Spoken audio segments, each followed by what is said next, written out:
سال الله متعال آیت روان میکنه، اعلان میکنه که دین تکمیل شده، پرزه دین دیگه باقی نیست. مفسرین مقاطبتا نوشته میکنه که بعد از او کدام حکم جدید در دین اضافه نشد، مکمل دین آمد. بعد از این عمل کرد و کردار رسول الله صلی الله علیه و سلم کلش تشریح وحی رسول الله صلی الله علیه و سلم، تفسیر وحی رسول الله صلی الله علیه و سلم. از او خاطر سلفی ما امی فکر گرفته بودن که دین تکمیل شده و رسول الله چیزی نگذاشته. امام مالک رحمه الله چی میگه؟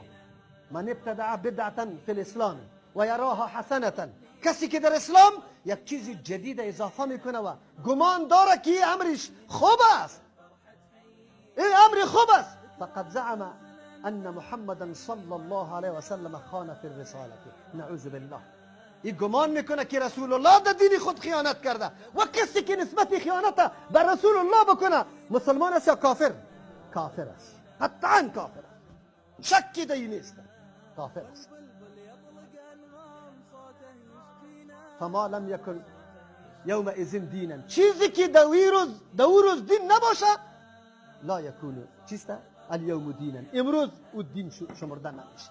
چیزی که دو وقت دین نبود امروز دین شده نمیتونه. اول مقدمه است، سوال از پیشش میکنی که پیغمبر دین رسانده یا نه، یک مقدمه. دوم، ما عقیده داریم که در هر عمل نیک اول عملش رسول الله صلی الله علیه وسلم خود کرده یا امت ترغیب داده، ما عقیده داریم. و بعد از او اولین عمل کننده و تشریح کننده بیانات رسول الله خلفای راشدین، بعد از او عام صحابه، بعد از او تابعین، بعد از او تبع تابعین. رسول الله خود شایدی میده خیر القرون قرنی ثم الذين يلونهم ثم الذين يلونهم. بهترین قرن ها. چرا بهترین برش میگه؟ چی امتیاز داره؟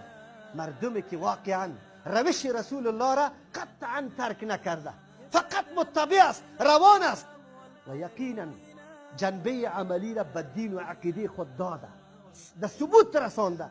از امو خاطر است وقتی شما حالات صحابه را در کتابا مطالعه بکنی بیخی تعجب میکنی که از انسان اینطور عمل صادر شده، به این اندازه و به این پیمانه، اینقدر ایثار و قربانی، اینقدر محبت، اینقدر دردمندی در دین.